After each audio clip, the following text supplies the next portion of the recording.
end zone. Underthrown McCollum, touchdown. Trey Tucker to the end zone it goes. Caught! Touchdown, Armand Benz.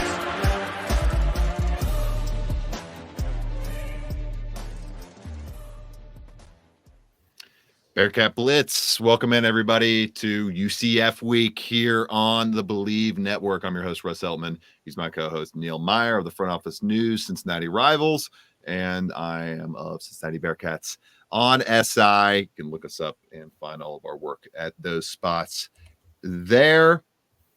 Big week for the Bearcats as they are coming off the bye, trying to lick their wounds and stay above 500 at 3-2, entering the matchup against the UCF Knights, who are also licking their wounds as well and trying to figure out if they're going to have enough.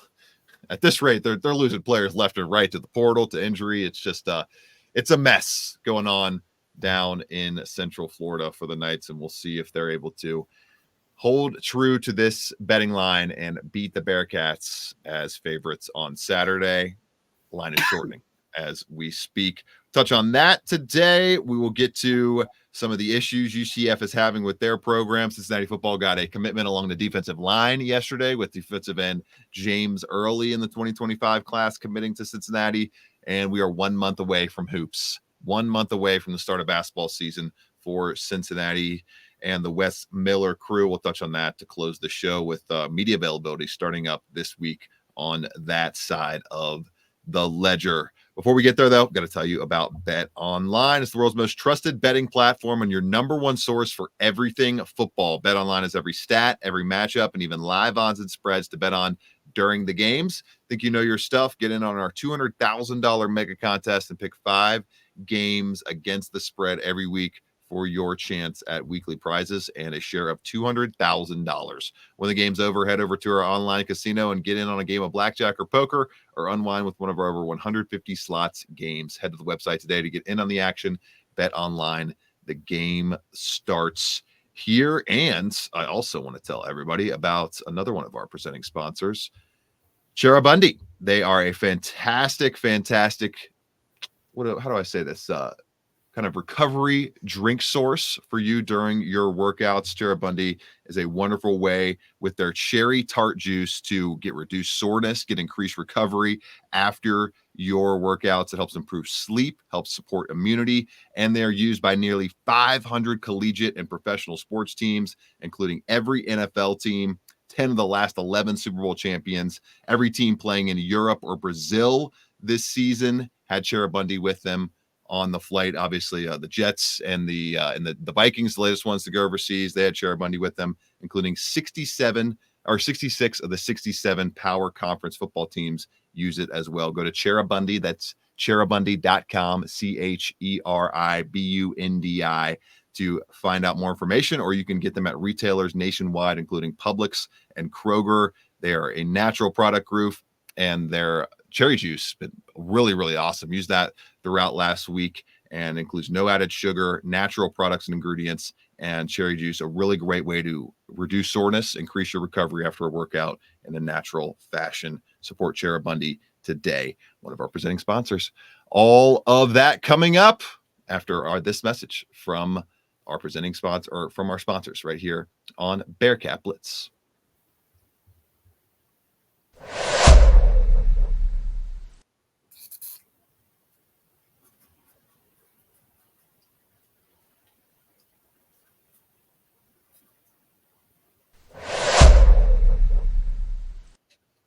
Neil, Bearcats back in action this week, taking on UCF, and the line has moved from 7 points UCF is favored by to just 3.5 points on the betting margin as gamblers are flocking to UC. Yeah, absolutely. And there's a big reason for why this number has gone from 7 to 3, Russ. Obviously, you mentioned it there in the introduction of the players hitting the transfer portal. But it's also safe to say that Saturday's weather conditions for this game might be something that kind of put that line into consideration. Obviously, sending our thoughts and prayers to everyone dealing with what is yet to be Hurricane Milton that looks to be heading that way to Orlando. So overall, that could play a big factor into this one. So safe travels to everyone going down there. I know I'm making the trip down there, so keeping an eye on that storm pretty closely. But it's going to be interesting on Saturday, Russ. Obviously, not only the weather playing a factor as well in this one, but a lot of Cincinnati ties that we thought heading into the season, we won't see that action on Saturday because Miles Montgomery out for the year, it sounds like. And then Brian Threats announced his intentions to redshirt and then transfer out of UCF. So Deshaun Pace is the lone former Bearcat there on the UCF side. But Russ, as you mentioned, they're losing players left and right. There have been multiple other players there for the Knights that have announced their intentions to redshirt and then transfer. They lost a starting wide receiver and special teamer and Xavier Townsend. So overall, things down there in Orlando are getting pretty interesting right now, especially on the verge of a 3-game losing streak with the outcome of Saturday. They're coming off the bad loss to Colorado where they just got blown out. Shedeur Sanders and Travis Hunter just absolutely dominated and ripped the Knights defense apart. And then they're coming off the 24-13 loss to in-state rival in Florida. And overall was just a devastating performance for the Golden Knights. Just couldn't get anything going offensively outside of RJ Harvey. And even with that, they're still on the verge of a potential 3-game losing streak after starting the season 3-0. That they are. UC looking at a 50 or 42.3% chance on ESPN's matchup projector to win this game. And the biggest issue that UC is, it's largely going to decide the game, Neil, is stopping the run. They were unable to do it against Texas Tech. We discussed that. And they've largely been unable to stop the run for good chunks of the season so far, especially in conference play. So that's obviously going to be the biggest issue against UCF, a team, Neil, that leads the country in rushing success rate, averaging a successful run 55.1% of the time that they run the football. That matches up with a defensive rushing success rate that is 110th on the Cincinnati Bearcats side of the ledger. 44.5% of opponent runs they are allowing to go for a successful play. So if they can overcome that, they can definitely win this football game. We'll dive into more of that later on as the week goes. But Neil, Brian Threats gone and largely not impacting this UCF team in a predictable manner with the way he exited this UC program. Similar story on the other way with Miles Montgomery, although he has not quit on the team or anything like that. He has just suffered an injury in that sense. And then Deshaun Pace, like you mentioned, really the only one of those big name trio of transfers that went down to UCF that UC will be having to deal with. And on top of that, the kicker for UCF, their star kicker, is also transferring away from the program. He is no longer with the team. A guy in, let's see, Colton Boomer. Stats here. Pull him up. What's his name? Colton Boom? Is that what his name was? Colton Boomer. Yeah, Colton Boomer. 19 of 20 on the season from extra points, just 3 of 6 on field goals. So maybe it's honestly a blessing in disguise that he is exiting the program. But all in all, never good to lose your starting kicker. And that's another storyline entering this game as Colton Boomer announced he will be transferring away from the program following his first 4 games this season. The program is in shambles down there at UCF, Neil. The fan base is not happy with the direction things are going, and they're coming off of 48-21 drubbing to Colorado, as you mentioned, and a 24-13 drubbing against Florida, who is also having their own issues before entering that game. So this is a perfect time to be playing the Golden Knights. Yeah, absolutely. And it's honestly, Russ, it comes at a perfect time because you not only have the bye week, but you get to get healthy heading into Orlando, and a team where right now, Russ, if Orlando is if UCF falls on Saturday, it's safe to say that the messages and the fan base that's already upset and frustrated with the job that Gus Malzahn is doing is only going to get worse. And obviously things are trending kind of there in that south direction right now for UCF, but you never know what could happen, but you never want to see a mass exodus of players, especially right now in the middle of the season. Obviously, I think, Russ, it's safe to say that this is a new trend in college football that we're going to see going forward, where you see these guys play 4 games, announce their redshirting and transfer. But overall, things are trending south down there in Orlando with the UCF program. Obviously, they have to get something figured out there. I think everybody knows that Gus Malzahn likes a big dual threat quarterback, but KJ Jefferson has not lived up to expectations down there. So it's not only just the coaching staff that fans are getting frustrated with, but it's also the play from a guy that they spent a highly amount of money on in the portal, who has had a decent amount of success over the recent years and has not lived up to expectations thus far. We shall see how it plays out down south. Taking a quick break here and getting to a situation that's already played out for Cincinnati Bearcats recruiting in a positive manner. James Early's commitment coming up after these messages on Bearcat Blitz, presented by Bet Online.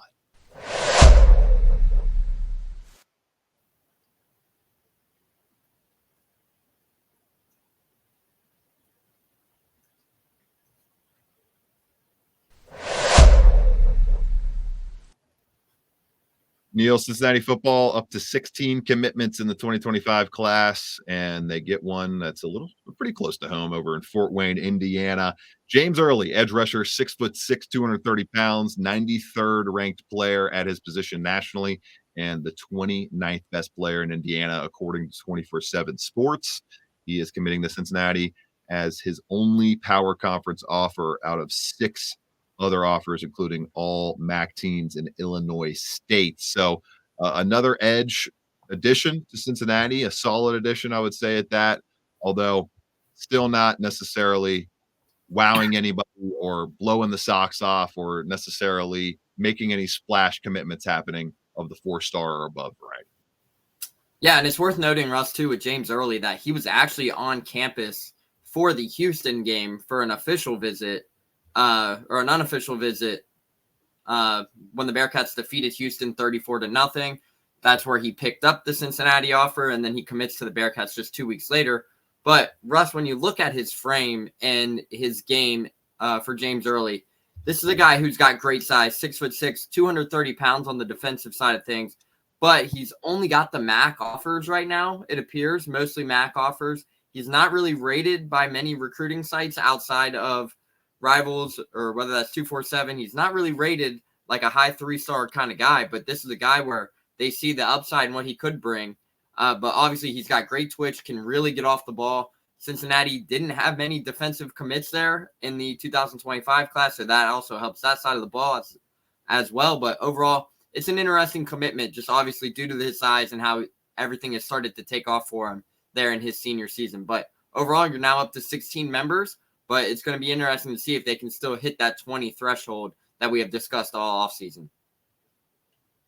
Yeah, we'll be tied for 8th among all the ratings on Cincinnati's class on 24/7 Sports right now, and he is the 3rd defensive line commitment to ink with this class. So it's progress, solid, not necessarily going to take them from the low 60s, high 50s nationally to a top 50 class, though. He's not going to move the needle like that, but a good addition nonetheless. Speaking of additions, speaking of X factors, that's how we're going to close the show this week, with some basketball X factors. Got the hoops coming up in just about roughly 30 days or so before the non-conference slate gets going for Wes Miller's crew. I highly expect them to be a top 25 preseason ranked team when we get those we're about a week or two away from those at this point of this recording. Neil, we'll start with you. We're 1 month from hoops. Which player would you say is the X factor for the Bearcats this coming season? Yeah, I think everybody knows who the X factor of this team will be this season. Russ, on our kind of aspect of things, I think Dylan Mitchell is going to have a breakout season for Cincinnati. Obviously, we saw what he was able to do at Texas, really developed his game in the interior post, but this is a guy who can really get out and run. He's long, he's lengthy, he can cause deflections, he's a great defender, but overall just a big-time presence there on the court. Cincinnati is looking to play with that more 4-wing kind of lineup in the 1 big like they played with towards the end of last season. You go out and you get one of the best players within the Big 12 in the transfer portal this offseason. I think Dylan Mitchell could be the X factor there. You could also look to guys like Jizzle James or even Connor Hickman. John Rothstein from CBS Sports gave Connor Hickman a lot of praise there after he visited campus last week. But Connor Hickman has looked fantastic in the weight room.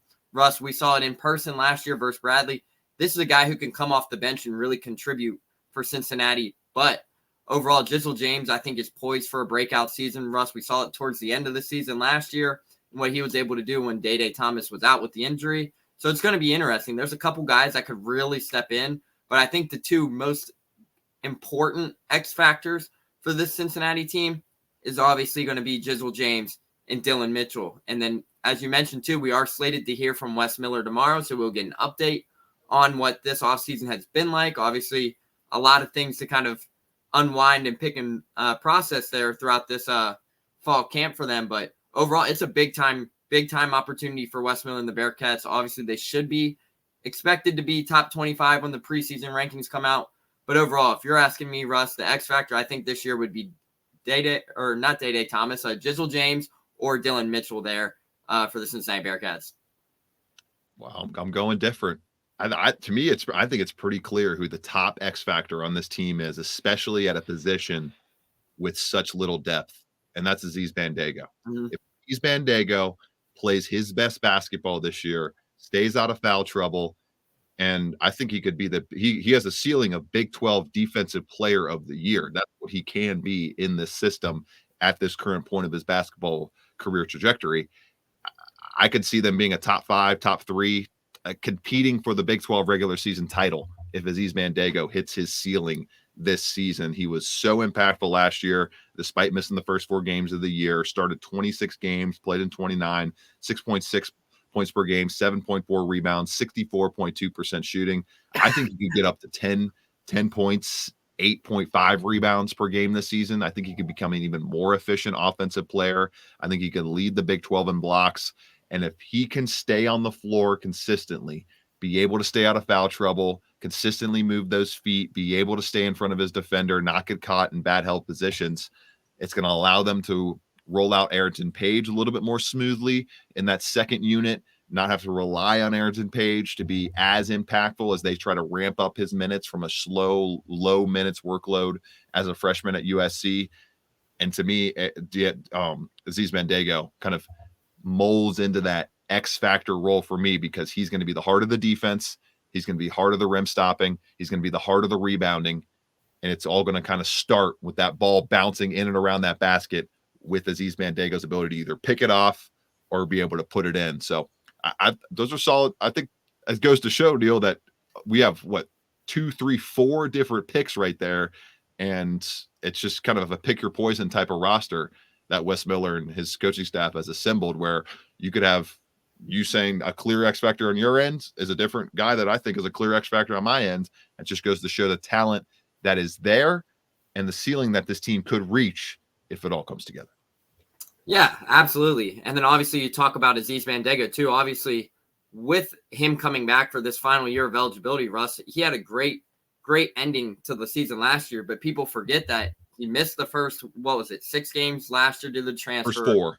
Yeah. First 4 due to the transfer issue, and then he gets banged up versus Dayton, misses about, another 3 weeks of games. So overall, this is an X factor for Aziz Bandaogo, because he not only gets a full, healthy offseason to where he doesn't have to worry about the transfer waiver, none of that external kind of nonsense that he has to deal with. He can focus strictly on basketball, come in. But Aziz Bandaogo, Russ, as you mentioned, is going to be the heart and soul of this defense, obviously, especially there at that front court position with the depth at that center position with Ayrton Page and Aziz Bandaogo.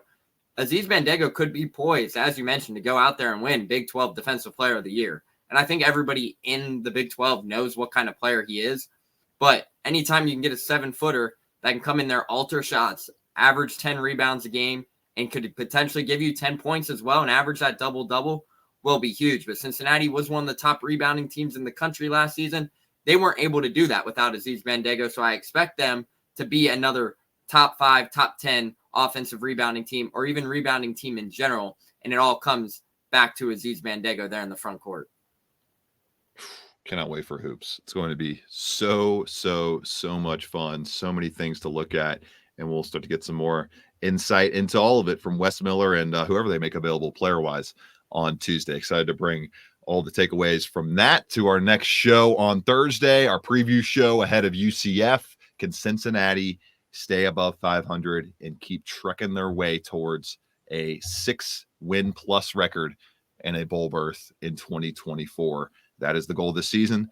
All the goals still right there on the table for Cincinnati football after, you know what, Neil, they 3-2, and the 2 losses are to the number 1 team in the conference right now in the Big 12 in Texas Tech. And the 5-0 Pitt team. And the 5-0 Pitt Panthers, who I think are 5-0 for the first time since the early 90s or something like that.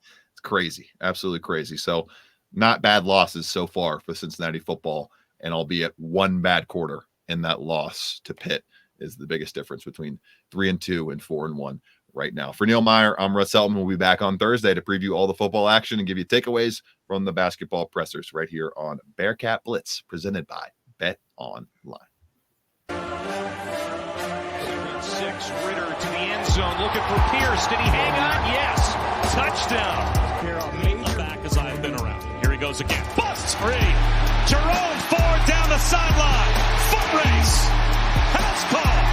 Touchdown. 79 yards. Big one in the Peach Bowl. This is a big one too. And it's going to go all the way to the house on the first play